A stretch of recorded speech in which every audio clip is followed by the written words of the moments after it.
Hi, my name is Jeff Rotmeyer. I'm founder and CEO of ImpactHK and also Love 21 Foundation. Today on the show, we're going to be speaking about the dangers of poverty tourism, real solutions for homelessness, and lessons learned on winning from the Down syndrome, autistic, and homeless community. Welcome back to part two of our conversation, our delicious conversation with Jeff Rotmeyer, who is the CEO and founder of two charities. One is ImpactHK, which we spoke quite a bit about in the first part, which deals with the homeless situation in Hong Kong. But there's a lot of lessons in it for all of us in leadership today, whether we're in Hong Kong or anywhere else. He's also the founder of Love 21, which is, he's the founder and CEO of Love 21. It's a foundation, a charity supporting Down syndrome and autistic community. He does that with sports and nutrition programs and works with families and such to help those people with cognitive diversity. And I was speaking about this on a previous show where I said, it's interesting because you may have noticed I'm over 30, and I can remember when, if somebody was sort of diagnosed with something like autism or Down syndrome, you basically thought, oh, this person's going to live with their parents for the rest of their lives. And when their parents die, they'll go into some kind of home. And, there was no thought or consideration that they could actually become independent members of society, potentially have jobs and families of their own, et cetera, et cetera. And we know different now, thank goodness. And we treat those people differently, generally. Generally, he says with a big proviso.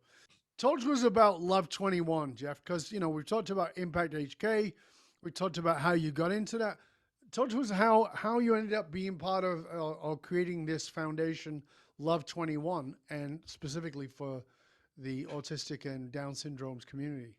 Yeah, thank you. I never would have ever been introduced to the homeless community if it weren't for having been, introduced to the Down syndrome community first. I must say, Downs first. It was. 15 years ago, I was offered. Originally, when I came to Hong Kong, I wanted to do something, a little bit extra, more meaningful. I was teaching here. I was a public primary school teacher here in a local school. But I started. I love sport, and I've always loved sport, and I love using sport in charity, especially when you're working with other humans and trying to build trust. Because instead of me trying to force myself on some individual, just going out and shooting hoops or playing football together, putting that emphasis on that teamwork and having fun, it just enables individuals to earn trust and a better friendship from there. So I started a charity. I just started volunteering in coaching soccer, I should say, coaching soccer to asylum seekers and refugees. So well done. Thank you, sir. Well done. Coaching football to asylum seekers and refugees here. And that was a great program. And I was giving a sharing on that.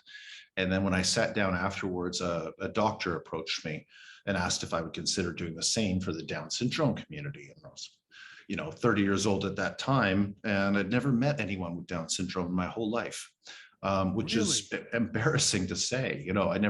Shocking, really. But I asked him if it was possible, and of course he said yes, and I gave it a try, and I just fell in love with it. I just fell in love with the opportunity, and just went for it. And added in, had football, and then added in yoga, and added in hiking, and then really got to learn a lot. And one of the things I learned most of all is that the life expectancy of these individuals in Hong Kong is extremely low. The life expectancy of most Hong Kongers here is the highest in the world. In fact, shockingly, Hong Kong has the highest life expectancy in the world. I am totally shocked. Number one, not even like top five, number one. Yeah, it is bizarre. It's bizarre, but you've got a decent healthcare system here. A lot of fresh food. People are eating all the time. There are a few good factors there, but for the Down syndrome community, it's the exact opposite. I'd say the life expectancy is typically around 40 years old. Well, why is that? It's very, very low. Well, they don't even have that stat. So it's not even a community they're not even caring enough to count, and to put that data down. But that's kind of what led, to this path of kind of learning, similar to with homelessness. I just started learning and seeing what I could do to help this community. But, it changed my life. So tell us, again, let's go back to where we started before with the homelessness thing. What was the awakening for you? So let's start with, what are some of the myths that we have about these communities, about the Down syndrome communities, about the autistic communities?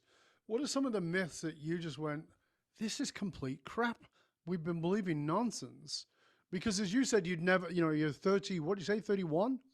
Well, at that time I was, Yeah, you were 31, yeah. never met a Down syndrome individual. So you must have been carrying myths, because we all do. And what was the one that sort of went and woke you up? The fact that I even asked the doctor, is it possible for them to play football?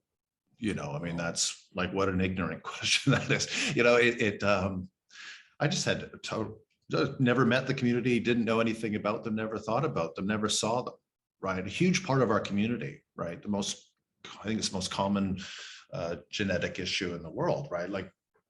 So yeah, I think at the end of the day, it was really in understanding that it's actually, in large part, there's nothing to do with really ability. It has to do with opportunity. We see individuals who, when they're given real opportunities, they break through ceilings and they're doing amazing work. Katie with Down syndrome, on her first ever day of surfing out here, we have a surf program, she was able to stand up. Well, I tried surfing the other day, I couldn't stand up. I mean, so, when people are given opportunities, they can have the chance. 4 months, every single day surfing, like every day, didn't miss a day, 4 months surfing in Australia when I learned to surf, and I could barely stand up. Yeah. She did it on the first day. Yeah. Hello. Yeah. It's a good example of, when they're given a real opportunity, they can do it. And that's the key, everyone deserves that opportunity. Everyone deserves it. Before we just start saying, oh, they can't do this, they can't do that, let's let them try. I mean, they're human beings after all, and they deserve that. They're a huge part of our society, and they've got incredible ability. I mean, they changed my life. They really opened up my heart. And if it weren't for that experience of being shown that amount of kindness by that community, I don't think I would have ever had the drive or the thought of even going out and caring for the homeless community here.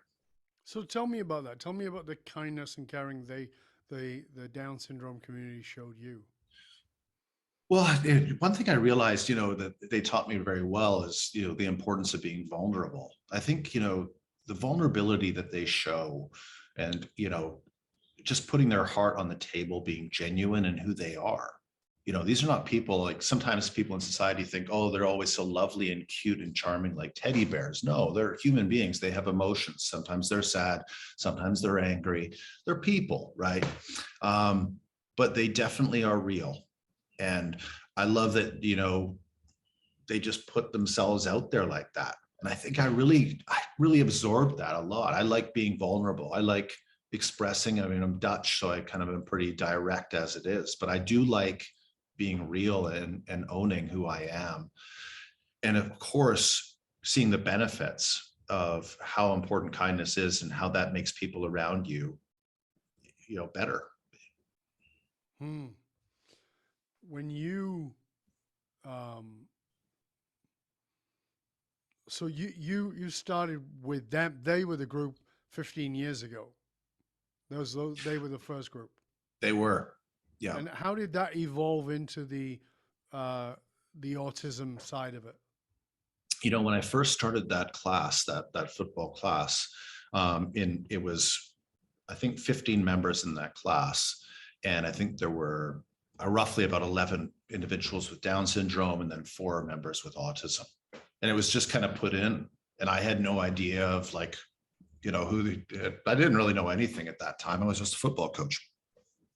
But it was a really nice mix. And we just continued that as we went forward. With the Down syndrome community and the autistic community together, they're so different, right? But in those classes, it really works. I think it's in large part because of the genuine, caring personalities of the Down syndrome community and how real they are, and how the autistic members alongside them in the class feel accepted, they feel welcomed, they don't feel intimidated. And it's a nice balance. And we've seen incredible leadership by our members with Down syndrome in helping and caring for autistic members in our community as well. It's a beautiful mix. And I think the whole neurodiverse community as one is something that's just very underappreciated in our society. This is a great piece of the puzzle in our community. And I think more people really need to learn more about this community and how important they are. So when you look at those communities, what are the great changes you've seen in the work that because of the work that you guys have been doing? Oh, I mean, we just see incredible results in so many levels. I mean, as far as them like supporting each other in our place, when we step into our center, I'll be there, shortly here, later today in Hong Kong. When I step in that door of that center, you're going to be just hit with a wave of love and care and laughter and loud conversation. It's very difficult to do any writing or emails in that environment because it's so boisterous. Right. And that center there is so great because those individuals feel welcomed, they feel supported and cared for, they don't feel judged. And then after that, they have that base. Of course, we have over 300 classes a month in sport and art, right? We have every sport we can think of right now, right? We have football, basketball, hiking, surfing, as I touched on, climbing, tons of dance classes. We love dance. Every type of dance class we've got. So we got a really wide range. Then you have the art therapy, the music therapy. So they got a really wide range. We have a full dietary program where each of our members are partnered with a nutritionist to really have a really tailor-made program to help them. Because sport alone is not enough if you want to, extend your life. Mm-hmm. We also have, probably one of the biggest improvements we've made as a charity is in really improving our holistic family care and in really supporting the parents. We have a lot of single mothers. A lot of the fathers ran for the hills, and these parents, they need a lot of care. The better you support that mom and dad, directly results in better care for that child. And I think we've really strengthened in that way. Do you think there's a difference in attitude between North America and Hong Kong in the context of Down syndrome? Oh yeah, it's quite sad here. I mean, when is you see it, is it just a naivete, just an ignorance of the situation more than it is in North America, or is it something else? Yes, yeah, it is. There's a lot of ignorance around this. I mean, a lot of people shockingly think that the mother has done something wrong in her life to deserve a child with autism. That's the level of ignorance we're talking about here. Yeah, it's pretty. It is. So yeah, when you have a mom and dad who have a child with autism who are outside, they're going to see a lot of eyes. They're going to see a lot of judgment. They're going to have people step away from them on the train to not be around them. They're going to have that level. And that's a lot of pressure on that parent, right? I mean, that's really heartbreaking, isn't it? I mean, but you see that here. Yeah, it's a different world in that regard in Hong Kong. So how do you, you meaning your organization, how do you confront that with these people you're working with? Because they're the ones going out into the world. They're on the train, they're in, on the subway, on the ferry, on the buses, walking in the streets, and they're bumping into this level of ignorance and attitude about them. How do you guide them? Because you obviously can't educate the whole societally. Of course, that would be ideal, but you can't do that yet, or maybe you can, but just step by step. How do you guide them to be able to deal with that, or how do your people guide them to be able to deal with that? Well, we care, we support, we have counseling for them for sure, in that regard, right? So we do everything on that regard to make sure that they feel cared for and that they feel accepted in our community. But in terms of helping them get out into society, we do a lot in that. We've got our community out there as much as we can. We have a dragon boat team, for example. Dragon boating here is a very popular activity, right? Sure. Very cultural activity, as Vancouver, I'm sure, It is. have some dragon boats, right? But yeah, it's an important one. My friend is a five gold medal winner. Oh, really? Okay. Yeah, no, it's a great activity, and we're out in events with our team, kind of opening up eyes as much as possible, right? It's really important. Ignorant people are not evil; they just don't understand, and there are people that judge these individuals unfairly. So it's our job in charity. I think you really have to focus so much on education when you're helping people. Education is got to be one of the biggest ones, but I think it's probably the most forgotten one by charities. It's probably one of the most forgotten aspects of how important education is, and really putting in the effort. With both charities, we're in a ton of schools as well. We work with about 30 to 40 schools a year, making sure that the youth understand about these two communities. Yeah, because when we look, you even mentioning education, that's a two-sided thing, because you're obviously educating the people you're working with about what's possible for them that they may not have considered for themselves. But you also have to educate the public, society, around their own biases, right? So there's biases in both sides. So the biases is I'm this, therefore I can't. And there's also the biases that you're that, so you can't. And so I think that sometimes it's one-sided. So we need to understand that these people, these neurodiverse people we need to understand that they're not this or that, they are people. And on the other side of it, we also have to help those people to understand that. Because, the number one thing for human beings, and you talked about it in part one of the show, is, we need a community. So what does that mean? It means that everybody needs to belong. We all need our own community. We need a place to belong. But oftentimes we're pulled away from a community with this idea that you don't belong here, or I don't belong here. I don't belong with them. And I think that that's psychologically a bigger problem, is I don't belong here. So I can't step into that place because I'm not like them. And, one of the things I actually have two friends who are autistic, and one was over on Sunday, and we were chatting about this, and he said, he goes, I finally realized I'm on the spectrum. And I go, yeah. And he goes, you're new all the time. And I go, of course. I'm trained to know this, of course. And he goes, but you never mentioned it. I go, why? And he goes, well, how come you didn't? I go, why would I? You're my friend. I don't see you as anything but you. I can see, because I'm trained, things that are obvious to me. But if you were Chinese, I can see that. I also wouldn't bring that up all the time. I wouldn't mention it unless you mentioned it. It's not relevant. If you were black, white, green, and stripes, it's like, well, what's that got to do with who you are? So that is also the part of it, is that we all need to maybe take a step and say, where am I categorizing people and shoving them into a box, including people like me? Oh, yeah. Yeah, exactly. Exactly. And, if you look at employment opportunities for the Down syndrome and autistic community as well here, right?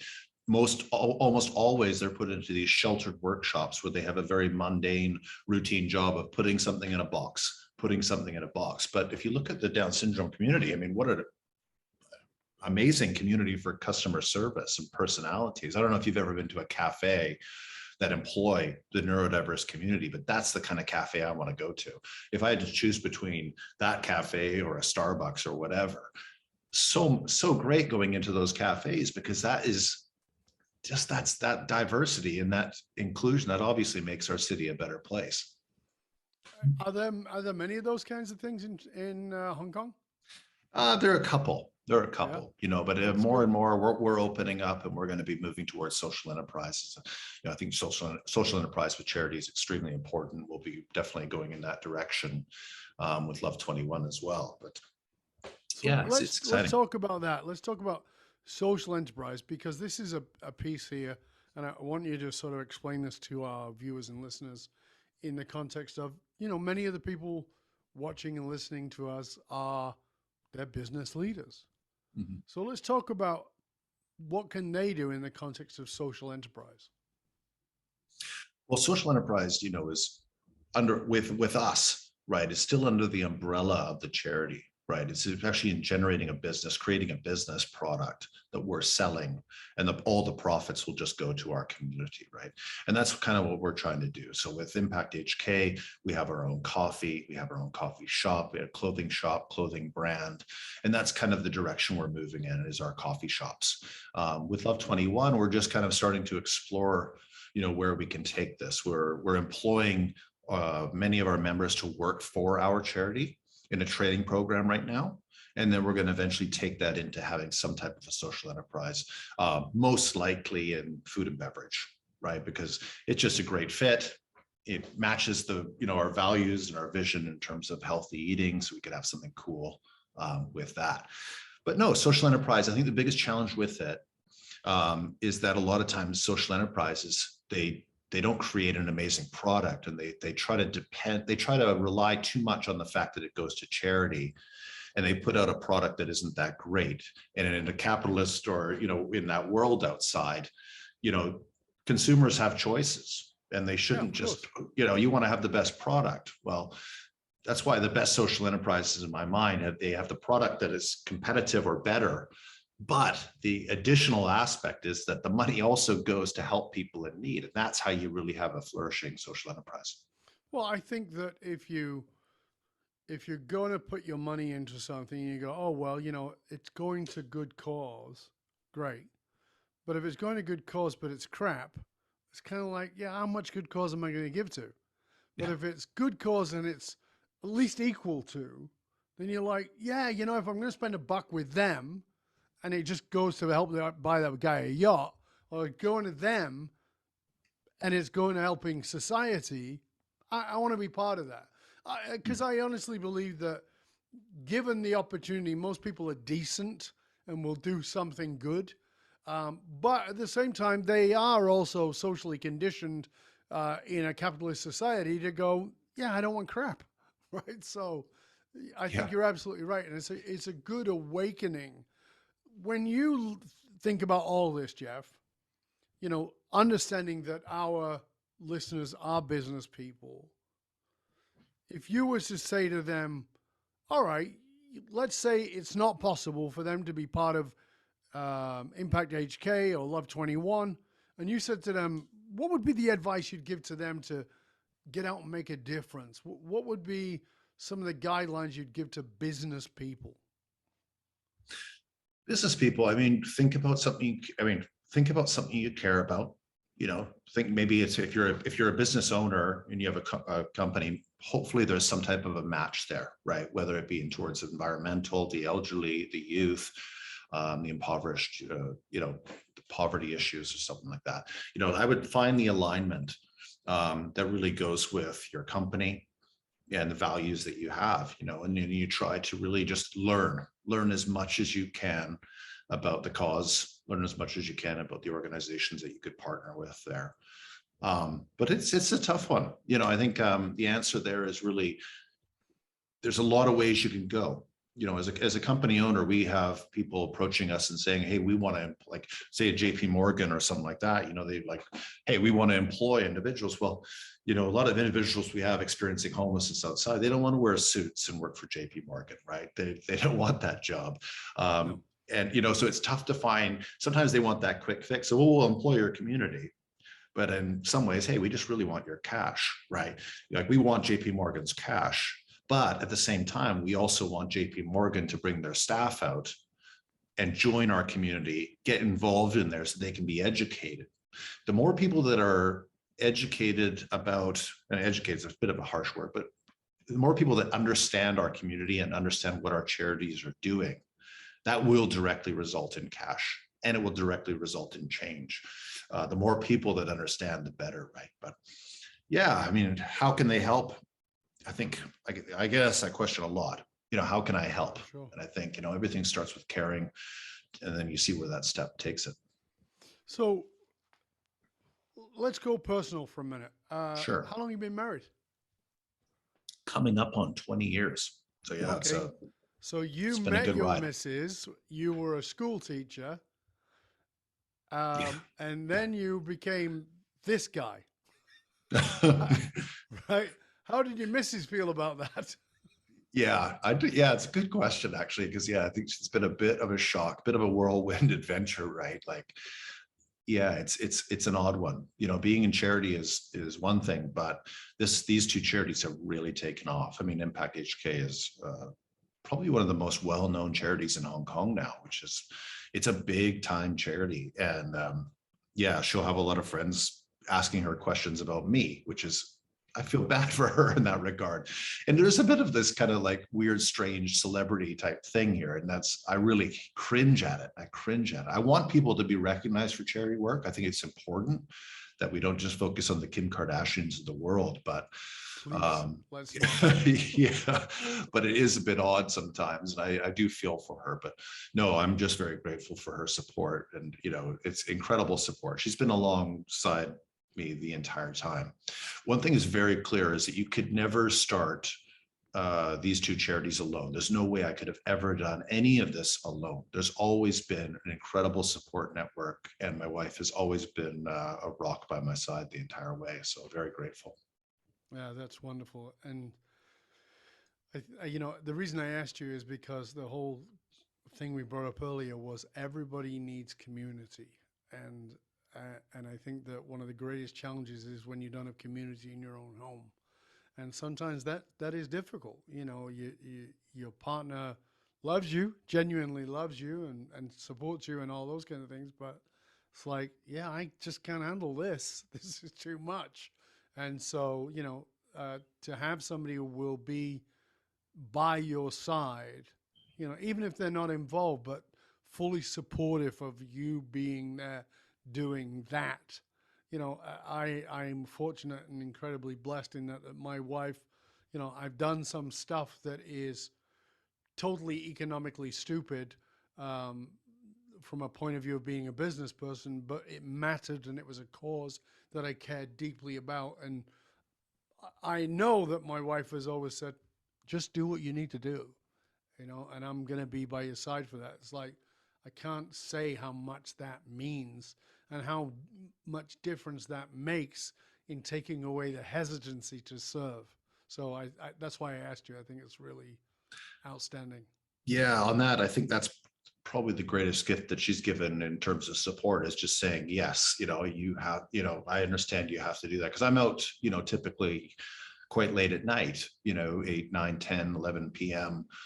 In the park, right? So, I'm out there, and, I could be here with the family having dinner and stuff like that. And I'm very often not, I'm usually not. And that takes an incredible amount of, understanding, and that level of support, and not having that constant nagging of like, oh, you're not home again tonight. Oh, you're not home. I don't get that. Right. No. And, I think that's probably one of the best things that she's given me, is just that understanding that, yes, this is a time where you need to do this. And I feel that support in that way. You were recently back in Vancouver and in British Columbia visiting family over the early part of the summer, right? Yes. 2022. And did you notice how long since you've been back here? Because you come quite often, right? Yes, but my mom has Parkinson's disease, so I'm there as often as possible. During Right. COVID, Hong Kong has been totally Shut down. changed, right, in terms of travel. So actually, they weren't even allowing any flights in from Canada. Right. There's a ridiculous situation here. But now that it's opened up again, yeah, I'm going to be going every 2 to 3 months. I'm back there in August as well. So do you notice a significant difference between like, does it become noticeable? Maybe it's not even noticeable to you, but does it become noticeable to you to notice how people look at social enterprise in Hong Kong versus in North America? How people look at cognitive diversity, homelessness, etc., in Hong Kong versus in North America? Yeah, I mean, one thing that really jumps out at me in Vancouver is when you're watching TV, on CTV News and all these types of news channels, you'll have a lot of charity commercials, right?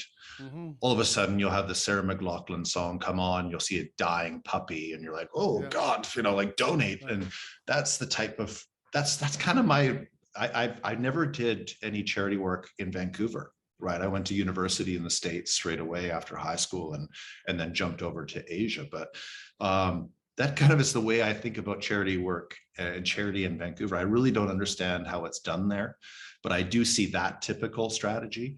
And with us, with both charities, we don't focus on that, like, feel sorry for our community. We're dying here. We focus on the wins. So we show highlights of how it's working. We want people to invest in our charity because we kick ass. We're going to get results. You donate to us, the money's going to go into the hands of the individual. We're very effective and efficient with our spending. We're going to get results. And I think that's how I want to reinvent charity. And I think that's how charity should work. And if you can get results, that's the key at the end of the day. And a lot of charities, of course, are scrutinized and judged on admin percentages and how much money's going into the hands. Well, I think that's important. People should be very careful because they're getting public donations. But at the end of the day, we should be donating to charities that kick butt. I want to donate to a charity that can cure cancer. If they cure cancer, that's who I want to support.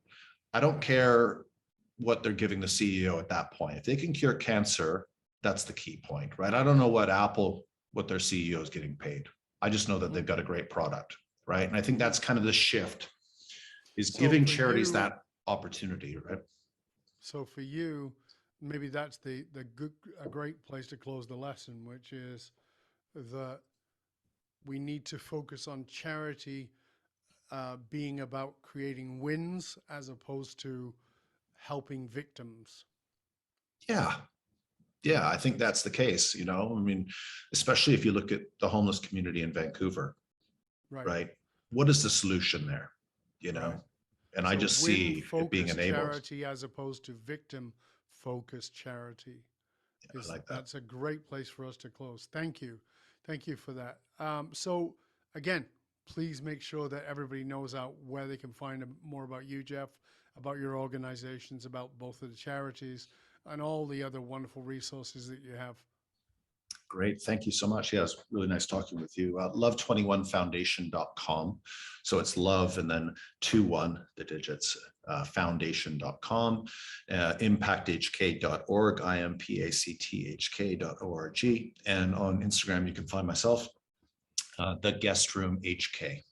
Yeah, really nice. The guest room. Good. All right, great. Well, as I said, we will certainly make sure that both of those are posted and all the links that we can possibly get there so that people can reach out and connect with you and maybe we can inspire them to be win-focused in their generosity rather than victim-focused. Again, I want to thank you for being with us, Jeff. It's been a pleasure and an honor, sir. And for you, dear listener, remember that you can hang out with other conscious leaders and chat about this episode that you've been listening to or any other of our past episodes inside of the LinkedIn or Facebook groups. Just look for the Leadership and Loyalty podcast.